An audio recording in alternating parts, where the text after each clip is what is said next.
Caddyshack, episode 2. Episode 2. What is today? Tuesday? Did you guys do anything fun this weekend? No. What? That just simple no? No. Just no? We just kid sports. That's it. We just happy houred. Happy hour. Isn't that supposed to be like a weekday thing? Okay, we just day drank. Okay, so I had a Wall Street Journal article sent to me this morning. Fascinating stuff. I think there's 2 topics that we should talk about. Obviously, we've got some stuff to talk about with Caddie, but we should talk about what's going on with AI in the AI world and kind of how we are thinking about it. Yeah. But I got an article from Wall Street Journal sent to me, and we should post it in the comments of this thing, but the White House orders pause of federal financial assistance programs. So what is happening here, my understanding, there was a memo sent out yesterday at 5 p.m. from the Office of Management and Budget that basically said we're halting, I believe it was on Tuesday, billions upon billions of community grants and financial support. What does that mean? What does that, does it say what it gets into? Because there's so much money that government distributes. It's like, which bucket does that go to? It was all over the board. I mean, from road construction to any of the... Oh, no, we need that. Yeah. Our roads suck. Yeah, I think the idea is that what I understood is that he's basically said, we're pausing this. You're not getting any budget from the federal government until I get an analysis back from each one of these departments about how it's being used and what's to happen. But you want to talk about a shakeup? It almost seems like we've hired like a turnaround CEO to come in and do this, where it's like, I don't know what's going on. Halt everything for a second. Yeah. No CapEx spend, no nothing until I understand what's going on. Yeah. That's what's happening, and it's wild. And I'm not getting on either side of this politically to like say what side we fall on or I fall on or whatever. But it is unquestionable. This is a very drastic measure that's going on. Well, crazy. I saw a deal yesterday that said he's tossing out the idea of getting rid of federal income tax, getting rid of income tax and just using tariffs to do that. And it's like, I've been saying it to Susie forever, is like, what is the one thing that you spend money on that you don't get any receipt or visuals on what you spend the money on, right? And it's like, taxes is a great example. Like, I know that my property tax goes towards the schools and the, fire departments, police, all that sort of stuff. Yeah. Like, you can see that, right? Yeah. But you don't get like a itemized receipt, which is like, why not? Like, why not say, okay, if you spent $10,000 in taxes this year, whether it be property or whatever, you spent $10,000 in taxes, this is where it went. 5,000 went to this, 2,000 went to this, 1,000, you know what I mean? Like, break it out. Why not? Like, full circle kind of Caddie stuff, right? Yeah. Whatever. It's like, you think about helping contractors or just in general, any business that we own, keeping the financials. There's even little stuff that we do. Yeah. Small things, right? Where you're trying to track certain little pieces of the financials and where every dollar goes and how, itemize it and that sort of thing. It's like, think about the government having to do that at that scale. It'd be wild. Hard to get a receipt, I guess, but it'd be nice. Yeah. Have you guys ever thought, and this is a crazy thought for our companies, but I've often considered just publishing P&Ls. And I know this is a crazy out of left field thought, but no companies really do it, right? I mean, you do if you're a publicly traded company and you get a very macro view a lot of the times of these companies' operations. I have started to think more, and this is kind of a little like JV level of me, but it'd be super interesting to start publishing all the companies we own and their P&Ls and seeing what type of gross margins we target and ultimately what ends up in our net income for each one of these and running through the P&L. It would be boring for most people, so I know there's not a whole lot of value in doing it. But we run our companies at what we believe are like reasonable margins and reasonable, net margins at the end of the day. And it would be wild to share that. And we could, if there was a movement created where people did that, be incredible. It would be so wild. I mean, you would start seeing things like, okay, Apple, which publicly traded, and you could find this, but it's not like super clear. You sold all these phones. What does a phone actually cost to manufacture? And I think the consumers would be like, wait a second, the phone I'm paying $900 to $1,000 for cost $10 to $20 to manufacture. Yeah. What? I mean, and I think would they care? I don't know. I think fundamentally you're going to get companies that are not, like us. We don't really take giant salaries. We haven't really taken any salaries for that. For that matter yet on some of these because they're all fairly new companies. And we incubate them. We're getting them started first and foremost. But you run into the guys that do take a lot of money and you're going to see some goofy financials. For sure. And there's going to be there's going to be a lot of crazy recasting stuff in there. Yeah. Yeah, I don't know. It's an interesting idea. I'm not totally opposed to it because I don't know if I'm crazy in that sense, but like I wouldn't mind people to know what we make personally or what our companies make or how we do it, because I do believe that like I think we're in the minority there. I was going to say, I think that's because you're actually aware and trying to do right by the consumer versus I think so, yeah.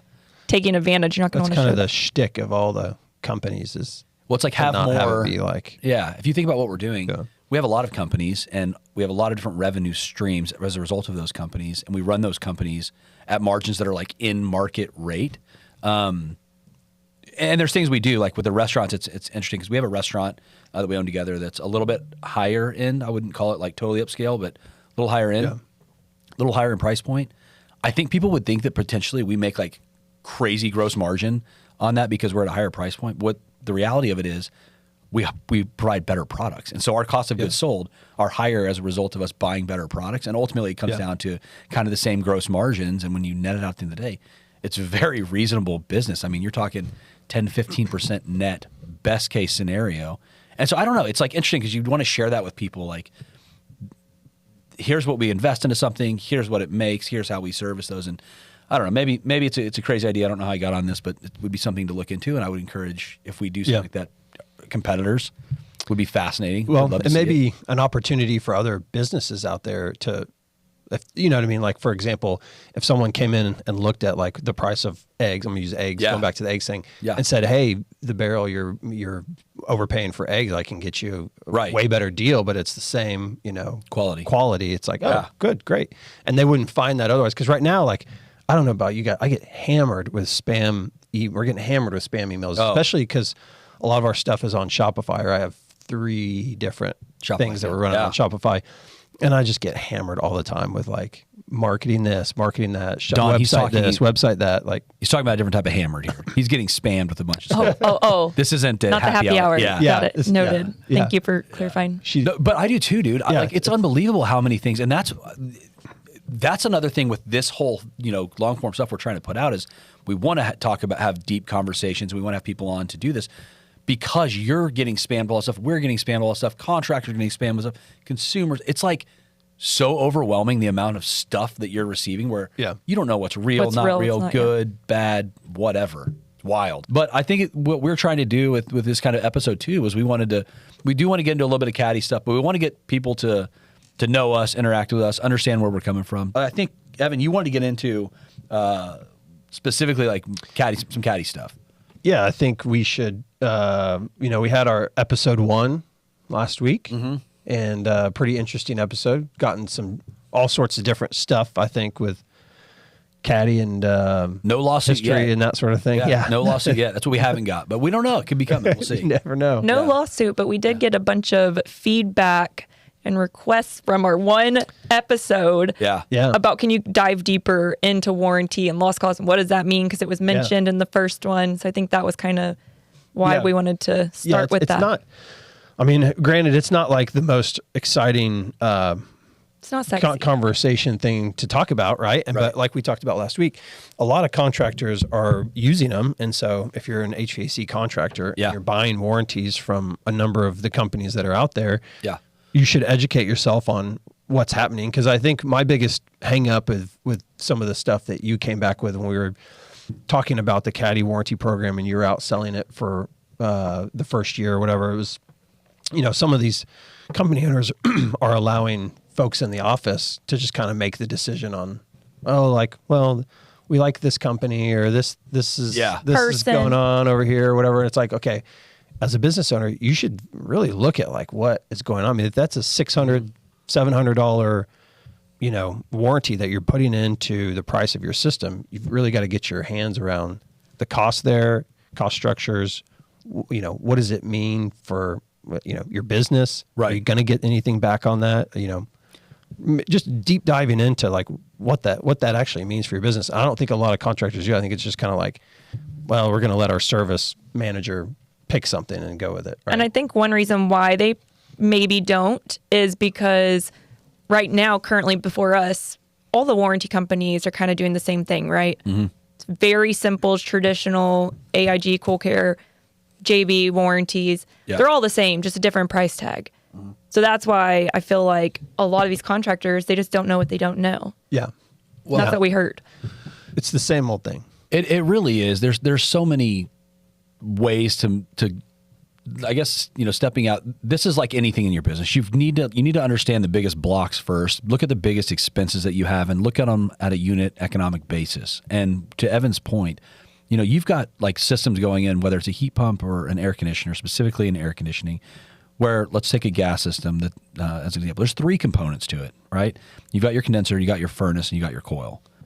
This warranty is more expensive than the coil that you're putting in. So you've just added a 4th pillar to your cost structure. Yeah. Right? You should be looking at it. You know that everyone that's doing any meaningful amount of volume is going and negotiating that condenser price, that coil price, that furnace price. And if you're not, you should, or you should get with Caddie, let us help you. But you should be doing the same with warranties. And like we said in our first episode, warranties are almost completely driven, the cost of them, by the installation quality by the contractor.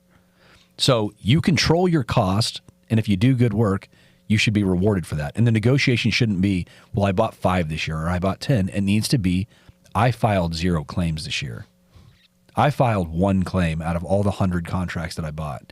There's no way that my lost cost is $800, $900, right? And because it's such an expensive line item in that cost of goods sold, that you're putting in there, it's something you should take very, very seriously. And I'm not sure if contractors scroll through and don't think much of it. They should, especially ones that are putting it on every job. I mean, when you're tacking on an additional expense of what we just talked about that's equal or more than your equipment expense, take it very, very seriously. And then I think so look at that, and we'll talk about lost cost more. But the other thing that you guys brought up that I think is really interesting is this like relationship selling, okay? Which is kind of what you talked about when we first started. It's like, you know me, I'm a sales rep, come out, let's go have lunch and then buy from me. Yeah. And we tried that. We've done that. We've done it with other businesses we've done, and we've had success with it. When you're doing something different, I don't think that it's valuable. Right? If you're doing something that's better for the consumer or your customer, then you shouldn't have to do that. And frankly, I'm at the point, and we ran Fix this way, and Evan, you'll agree, I do not like going out to lunch and dinner and trips and all this stuff with vendors or whoever to go like form this relationship to then maybe make an influenced purchasing decision that's not going to be in the best interest of my company. Well, and also think of how much money you're spending doing all of that. Yeah. Guess who's going to pay for that? You are. The end user. Exactly. You are paying for that. For it. You're actually paying for your own lunch that you think for you. Exactly. Couldn't be more accurate. Well, I mean, and going back to, let's just talk about a competitor that we've kind of hammered on. And I think in fairness, we're hammering on our competitor because they're sending out fake, false news to our customer base. Yeah. So I don't feel bad about doing this, although we haven't done it to this point. They went and bought a 20-acre ranch that they've put their office on. It's such a weird move in general to go run a big corporate warranty, outfit on a ranch in the middle of like a, northern suburban. It's just weird to me. Yeah. But when you go out there and you do these events or you do these trainings or you do whatever, you do realize that like they're paying for this somehow. And ultimately it's you giving them that margin to be able to pay for it. Like, I'm not saying you should be broke, but we have automated effectively the entire process that they have all these people there to do. And the only thing we've cut out of our model versus them at a very macro level is we're just not going to market with 70, whatever they have, sales reps out there to go do exactly what we decided or what we've discussed is not valuable. Yeah. Our software is built in a way, and this is in general, like for software products, it just irritates me because this is what we've been doing for years and like personally building software solutions and then getting it out there. It's like, okay, once it's built, unless you're customizing it for someone else or unless you're literally spending custom development hours tweaking something with your product, it stays the same, right? So once you have kind of a SaaS product built in, which literally for us, it's the warranty product for us is very SaaS related, right? Like we're going to go subscription based. You can use, you can buy a warranty with the insurance behind it, or you can DIY it, so to speak, the workmanship guarantee. So we have a couple different options there based on, what the contractor wants and what they need. But if you think about the other programs that are out there, they're just selling a warranty, which we're going to talk about in a second. It's just paper. You're selling paper, right? Yeah. So there's no if you think about it, you're paying $600 for something. Yes, there's reserve in there because you have to, because of all the claims that are going to happen. And there's a lot of stuff that goes into there.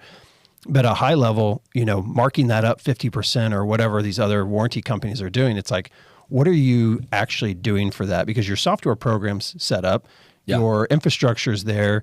You got to pay for someone to do claims if you're reserving it.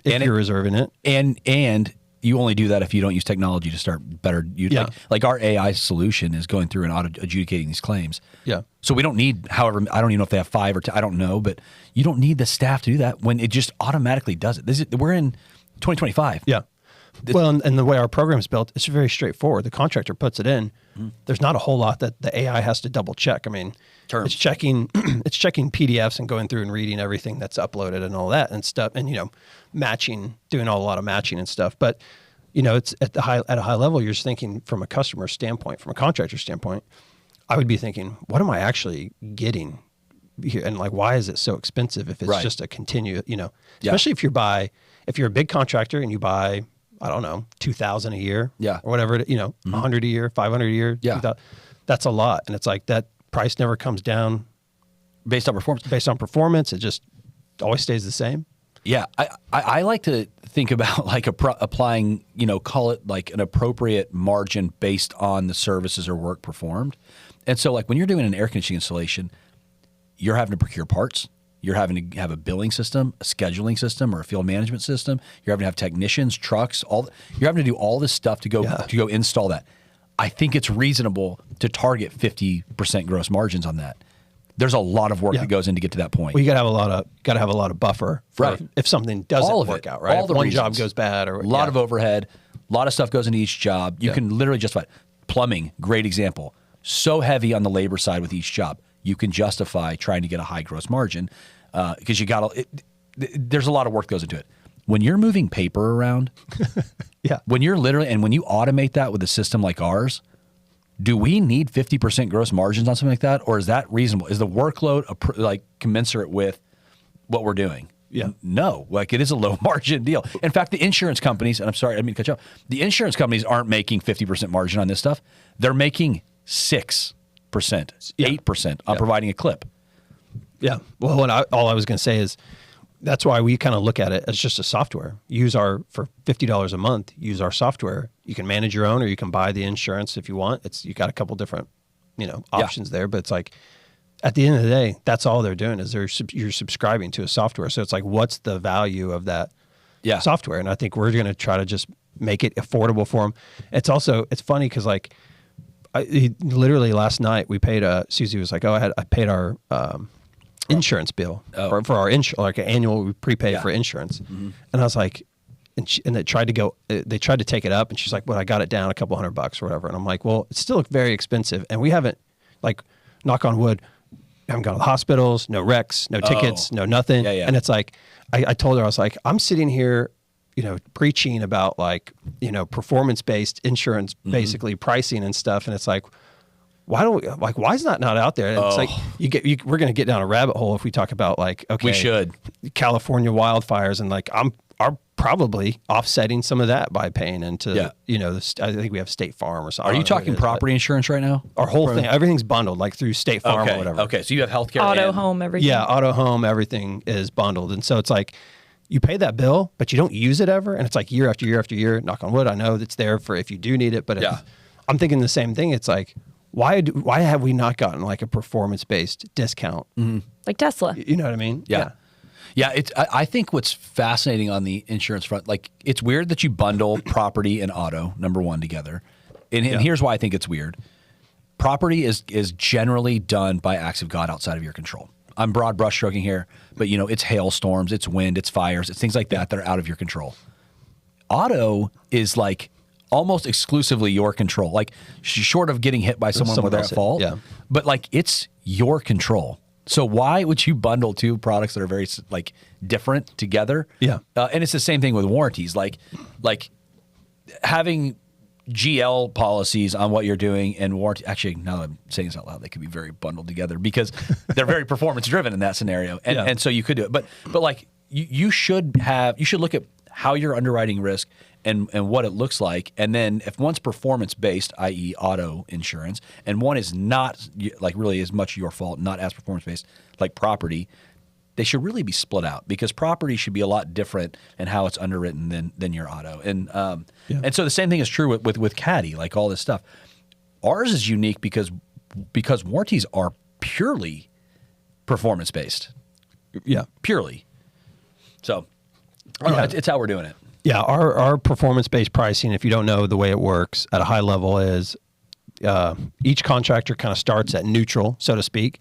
And then we have different price tiers that either raises the price if you file a lot of claims, but for the most part, the contractors that we're onboarding and that are signing up are the ones that are trying to do it the right way, I think, and not filing a lot of claims and just basically using the warranty program for what it is. Like it's there as if something does happen to that system, there's a little backstop, right? And then it doesn't come out of their pocket and it doesn't come out of the homeowner's pocket. It's kind of the whole point of the warranty. But so yeah, we can go up or down based on performance. It's looked at on an annual basis, and it scales up and down. And so we're not pooling, and the price is different based on region, right? So a lot of companies out there, I think, have one price, nationwide, like a price book that's a nationwide price book.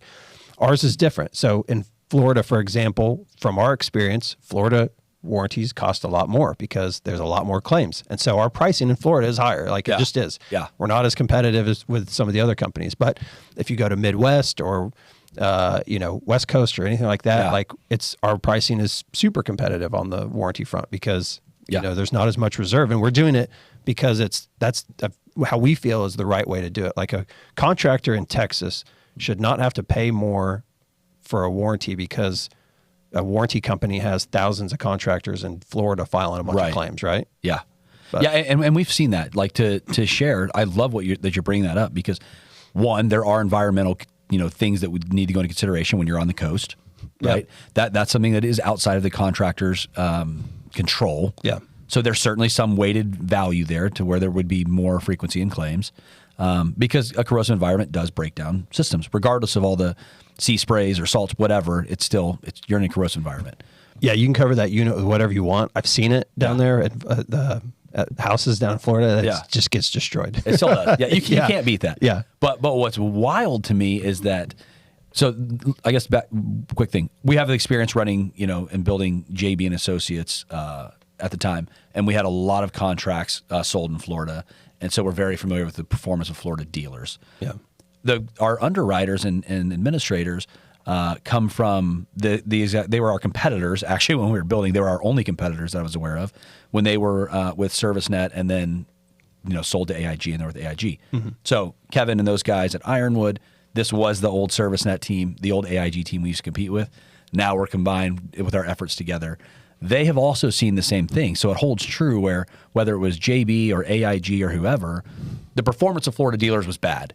Yeah. Performance of Kansas dealers, where they're not in a corrosive environment and probably thinking about their business a little differently, was great. Yeah. Right? Same with Texas. And so what we have seen historically, and if you're a Texas contractor or a Kansas contractor or a Florida contractor, be thinking about it, but we were seeing the Midwest and Texas subsidize the Florida cost so much. So much. Now, how much of that was corrosive environment and how much of that was like the fact that Floridas were huge warranty markets and they knew how to utilize a warranty program to maximize the benefit of the claims? I don't know. Yeah. There was some contractors that knew exactly what their loss cost was on their own front. Yeah. Without us having to report it to them. Yeah. So they knew exactly what, how much to claim to keep per contract to just stay where it was like, not bad or whatever you want to call it. It was. Which brings up a good point because these big contractors, they have their loss costs down to the penny. The small to mid-size, they have no idea how to even calculate that. So that is one thing we should probably talk about. One, our dashboard will do it for you. Mm-hmm. So you can jump in there and monitor that. Even though we're looking at it annually, you can jump in and look at it day by day. But maybe you're better at this than me. Explain just like how that is calculated. That's kind of the secret behind the curtain, but it's just an actuarial formula that we have taken from our actuaries at Ironwood and we've plugged it in and made it publicly facing. So it's literally what we would use as an administrator to go check our program's performance. And we said, man, it's not right for us to hide this behind and not show people what they cost for all the reasons we just described, because we don't think that the small guy should be, impacted by the big guys who have unfair advantages with things like this. So we made this calculation public. When you get on a dashboard, you see it all. And basically what you're doing is you're looking at things like your earned contract percentages. There's obviously frequency and severity are very important. These are terms you're going to hear us say a lot. Think of it as, I'm going to oversimplify, but think of frequency as how often are you going to have claims on a particular contract. 60% of the time, if you have a 60% frequency, then 60% of the time that contract will have a claim against it. One claim, 60% of the time. If you exceed that and you get to 120% frequency, obviously you're going to have 1.2 claims per contract. And then you've got severity. And severity is simply how much on average is the claim, right? So you'll see claim values that are, let's say, $500 on average. Now that's very high. Usually it's quite a bit lower than that, or historically it's been lower than that. But to get loss costs, you're just going to basically take your severity, your $500 times your frequency, 0.6% of the time, and you're going to get that it's, hopefully my math is right, $300 in loss cost, right? And that what that means is that is how much you are truly costing per contract that you buy. Now, it gets more complex because you buy different terms of contracts, and that's where the algorithm gets a little bit more complicated. But ultimately, when we say go request your loss cost, we want to understand what it costs per contract that you write to actually insure it. Yeah. So instead of throwing away $600 to Cool Care, AIG, JB Warranty, come up with your loss cost and only set that money aside. Yeah. Well, right. Well, and that's the crazier thing about this. There are contractors, like Evan mentioned earlier, that have huge teams that are running their own actuarial analysis that know what it costs them. Those guys are working the system, and this is wild. They're working it perfectly where they will always file just the right amount of claims or just over that to push the limit so that they can justify the expense of a warranty. If they were doing it cheaply, if they understood this and they know that they could do it at $50, they wouldn't be buying third party. That relationship, though we don't want it, I'll be very clear, at Caddie, is great for JB warranties. Let them sit with a third-party warranty company where they can, have that kind of conflicted relationship and let them figure it out. What we are so focused on, and what we've seen in our pasts, we are focused on that small to mid-sized contractor that cost $50 to underwrite, or $100, or $150, or $200. We go up $250, but not $700 or $800. Or in some cases, like our past has shown us, there are contractors in Florida that a 10-year policy they're selling this that would cost over $2,000. Well, the small guys that aren't messing with the BS of trying to manipulate this thing the right way, they're paying for that. A lot of them are paying for that. And that's frankly what makes these warranty companies profitable, is the people that do it right, that aren't trying to, rig the system. And that's who we're after. And we've seen that, like, these good performing contractors, I keep saying they're small because they don't have the back office to go run these analysis and understand that. They truly do cost like less than $100 in loss cost. And we'll help you figure that out. Yeah. It's not something you have to come to us ready, but if you are using a warranty company, you should ask for your loss costs, ask for your claim history. They do have it. Mm-hmm. They may tell you no. They should provide you that. Yeah. That is your... Well, we have examples of JB Warranties providing that to contractors, and we have examples of Cool Care, which is a Texas-based company, providing that to contractors. So if they say they can't do it, we've seen it. They can. Okay? So don't take that for an answer. And frankly, whether it's warranties or insurance, you should go and request things like your loss reports for your health insurance plans and things like that. You should know what you're paying is commensurate with what you should be paying based on what your costs are. Because to your point earlier with the home and auto and health, you should be able to negotiate down if you are a less risky individual or company. Yeah, it's wild that people don't try to negotiate stuff like that. Like, why wouldn't you? If you're paying for something and you don't feel like you're getting the value out of it, ask questions. Go figure that out. Go ask for your reporting. Go see if there's a different option out there. Don't just continue to be on the cog on the wheel or whatever you call it. Just kind of going through. You should figure that out for your company's sake, right? Yeah, fix that expense. But contractors need to wake up with this stuff. Yeah. They need to wake up and get educated here. This is a huge expense. Like, let's just talk through this real quick about how meaningful this can be to your business, okay? let's say that you do 100 installations a year. Okay, 100 installs a year puts you at what, like a couple $1 million a year contractor? Yeah, something like that. Okay, you do 100 installs a year. If you're paying, say, $700 per install, right, and your cost is actually $50, I want you to think about that $650 per install that you have. What is that, $65,000? My math may be off by one. A year in cost savings. That is a full-time employee. That is a full-time employee to help you do other stuff, or heck, to pay your other employees, or do whatever you need because you're more efficient. That's a small to mid-sized contractor that is paying that. Just because right now that $65,000 is sitting at the other warranty company, making interest and subsidizing the guys that are huge, that are doing $10 million to $20 million to $150 million in the cases of some of our Florida contractors a year. It's wild. And then as a warranty company, you take that over, 100 contractors, 1,000 contractors, and all of a sudden these top, 15 contractors that are over doing here a lot of the business, writing a ton of contracts that cost $700-800, have loss ratios of 200%, are all subsidized by these thousands of small guys. It's wrong. We can fix it. Caddie has a solution. Caddie will help you stop doing this. And those guys need to be paying what they should. They should be paying $2,000 a contract. You shouldn't be paying for them to have lower priced contracts. Yeah. So like, speaking of that, let's get into, so that's what we're talking about, or what we've been talking about is kind of on the buying sort of a policy, right, from an insurance, or having underwriting behind each policy that you sell, each contract that you sell. And so what that means is that you're laying off the risk. You're sending the risk is laying with the insurance company. That's the obligor that's behind it, right? It's listed on your contract, so you can figure out who that is. But the other thing we've developed for those contractors that do have the low loss cost, right?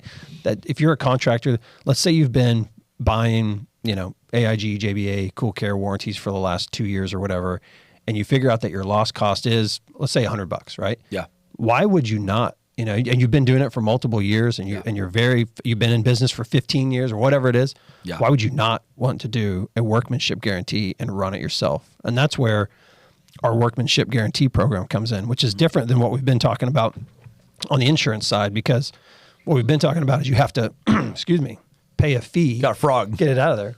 It's this. You got to pay a fee to get insurance behind it. Mm-hmm. But on the workmanship guarantee, you don't. I'm about to give you my bottle of water. He not well. No. Yeah. No, keep going. It is a little different. Hold on. Evan's going to clear. Okay. Cut that out. Got it. Thanks, Don. No, we're keeping that. Yeah. No, keep that in there. Finish on your thought there. It's good. There's you're either paying for insurance, so you got to pay the fees for it, or you can use the workmanship guarantee, which is a new program that we've rolled out, and you can manage your own program. So if you are that contractor that's got the $100 loss cost and you're confident in your service crews and that sort of thing, why not just do it yourself? Just manage it yourself. And what that means is you're paying $50 a month to use our software. You get all of our reporting. It's going to tell you exactly how much to put away, and you're essentially going to set that money aside. You can invest it however you want, make the money on it. So you're no longer sending your money to another company and hoping to get it back in a claim at some point. You're truly investing it into your own business. And so that's what that program is designed for, are those guys that have that small, because we had a ton of contractors when we worked at JBA that would say, I can think of one specifically in the Carolinas, I think they're in Carolinas, but they just stopped buying. They were like, listen, we haven't filed a single claim. Yeah. We've been buying hundreds and hundreds of agreements. Yeah. So why should we keep doing that? That was like, and if you think about it, if you're a contractor and you're the same position and you're buying tons of agreements from these warranty companies and not filing any claims, then what's the point? What, it's there in case something happens, but put it in your own pocket, put it in your own reserve account and make interest on it and manage it yourself. I don't know. You're dead on the money, and it's fascinating. There's so many things you said there that like you could go so deep on, like the fact that warranties have even been built into the market, right? So let's just start there. Everyone, because I think we did a good job. Equiguard did a good job back in the day. All these companies did a good job putting warranties in market where consumers became aware of them, right? Mm-hmm. Everyone's kind of warranty, focused. When you buy a car, you buy a warranty very often with it. Yeah. So the market's been developed, and so consumers are expecting that. Now, what's wild in the view that we have from the HVAC home supply stuff is that you can start seeing who is including these in their bids. And what's crazy to me, even though kind of the higher end contractors are still including them, what we saw, Don, this last year was that 9 out of 10 only included a 1 or 2 year labor warranty, and we're certain those aren't getting purchased by a warranty company. I was going to say those 1 to 2. Most of them I've heard they're just doing them in-house. Mm-hmm. Yeah, which happens a lot. There's a lot of contractors that say, well, we just do our own. Yeah. Right. And the problem with that is that when they say that, because I'm not familiar, unless they built their own software, right. and I'm not familiar with any other competitor in the space that gives the software away to just manage your own program. Yeah. Then they're not doing it right. They're not putting the right amount aside. Well, they don't have a calculation behind it. And so use a tool that's helpful to do that. Well, it's a huge missed opportunity of, okay, you're doing it in-house. Are you setting the money aside, yes or no? And if you are, great. Mm-hmm. Yeah. And if you're not, just understand what you need to. Yeah. That's the thing. And I'll be totally transparent here. We used to say a lot of stuff at JBA, frankly, because it's what we were taught, that we use scare tactics. You can't do this. You can't do that. This is wrong. Did we know whether that was right or wrong? Do they even know now what you're allowed to do or not do? Because I would argue that they don't, right? And so what I'm saying by saying that is we're not trying to scare tactic you into saying you can't do this without us. You certainly can. Yeah. You can. You can offer a workmanship guarantee without a platform. But where we add value is that we give you a platform for $50 a month now. We've marked it way down. And just help you be educated with it. To your point, Don, like you may set aside $50 for a 1 year contract or 2 year contract that you're guaranteeing yourself through your workmanship guarantee. Maybe it should be 20. Maybe it should be 75. Our tool will allow you to see that. That's the value add. And we do believe that people should do that because there's a lot of accounting benefits and all things down the back end of that. But that's what we provide. It's just education. And I want to hit one more thing real quick, and I'm sorry. You talked about this. Let's talk about how a $50 fee translates to what you're paying with another third-party contract right now. Okay? Yeah. $50. That's what we make. That's what Caddie makes per month. It's straightforward. There's no hiding it. It's $50 per month per contractor for using this platform. The average contract that you're buying from a third party is going to be $600, $700, $800. They're making 50% margin on that. Per contract. Per contract. Let's say that it's an $800 contract. They're making $400 gross on it. We're 1/8 of the price per month of what they are per contract. Yeah. Yeah, that's a lot. Could have bought 80 contracts. Every time you buy, you could just have, if you buy one agreement, you're saving it by just using our platform. And at the very least, at least just have a conversation with us or learn what your loss cost is. And then take it back to whoever you're purchasing from and use it to negotiate. Get your price down. Even if you want to stick with them. Awesome. Just don't continue to pay what you shouldn't be. We have just showed you that the value in what we do, we're putting at $50 a month per contractor because we've built good technology that automates this entire operation. Again, it's moving paper around. It's tracking. It's using systems that cost us a couple $100,000 to build, but it's there and it works. And so you don't need this big operation of 70 sales reps, which is wild because it's obviously just marketing and sales. And I don't know how many, 30, 40 inside people to tell you when you can have your claim money back or not. When we've built a system that just automates it and does it all for you. Well, I'm sure someone listening is probably a little skeptical because $50 per month, it's not much. So they're thinking, oh my God, if you don't get thousands of contractors, you're screwed. Right. That's where we're different. We're not relying on warranty. Warranty is not. No. It's just one club that's in the bag. There's a lot of clubs in a bag. There are a ton. And so just want to make sure. It's a good, that's a good point to call out. This has not been a big focus for us for the last year and a half. And well, let's just disclose it. We have been very unfocused on warranty.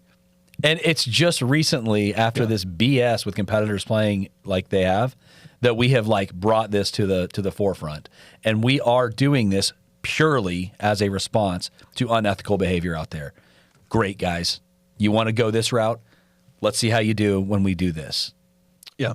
We've been we've been working on getting the DIY program up, but you know, and now that it's up, put it out there and see how it goes. It was a bad move on their part. And to your point, we do have a lot of ways that we want to partner with these contractors. We're not just selling you a warranty product. We're not just going to put a warranty out there. We've got a lot of things that we've got to offer here. We've got so many things, whether it be marketing modules, whether it be phone services or vehicle acquisition or general liability insurance. Like there's so many things that we want to partner with you on as a contractor. Heck, leads, right? Jobs. I was going to say. Yeah. We want to give you jobs. Like there's so many things we're trying to do to help that mid-sized, small-sized contractor with what we're offering. It's not the same. We're not a warranty company that's trying to tack on like a JB financing or whatever I don't even know what they offer, or trying to sell you a field service management system. Like we want to be deeper in your business. We want to be more involved with you. And if you're aligned with our values, with how we think about the market, it's a beautiful partnership. And if you're not, and you want to go maximize your warranty programs, going full circle, to have it make the most money for you, then by all means, go partner with a JB or one of those guys. Like we want to be a partner that's aligned, and we've tried to remove all friction with our contractor base, and we want to help you. Yep. Whether it's equipment pricing, leads you need, marketing you need help with, just have a conversation with us. Simple as that. Yeah. We're here to help. That's it. We want to be your caddy. It's going to be hard to compete with this offering, and ask us about it, guys. Like people that listen to it, we're here to educate. We know we're not going to win all the business. That's okay. Yeah. If we leave the industry in a spot where they understand what we're doing and they become more educated and they save money as a result of it, and ultimately consumers save money as a result of it, all about it. Yeah. All about it. Yeah, 100%. That's our biggest thing. And that's the whole reason we're doing these podcasts and long form videos is that we want to educate. Yeah. Just want contractors to educate yourself a little bit. Yeah. Don't just buy products because it's what you've been doing. Going full circle and getting away from air conditioning for a second. Isn't that what's kind of going on right now with the world? It's like, sorry, we do what with what, and this money goes where, and how? What a wild time we live in. You know, I think everyone's asking a lot of questions right now about that stuff. You should be doing the same with your business. Yeah, yeah. Where's the money go? That's the theme. Yeah. Where's all the money go? Mm-hmm. Well, it's a good episode. All right. Yeah. Hopefully, if you're a contractor out there and you want to educate yourself more, or you want to talk to one of us and set up a meeting, or go through and just figure out what we're talking about. If it still doesn't make sense, give us a shout out. Yeah, if you're CaddieWarranty.com and if you're a Caddie.services. There's so much. If you're a manufacturer and you want to talk about getting your products distributed, we're here to help with that. There's so many things. Need a custom warranty program, white label it. We're getting ready to launch. Actually, in a couple of days, we're launching one for a big garage door company. So it's all there. Yeah, that's it. Thanks for tuning in. Checking us out. Episode 2 out. Hey, here we go.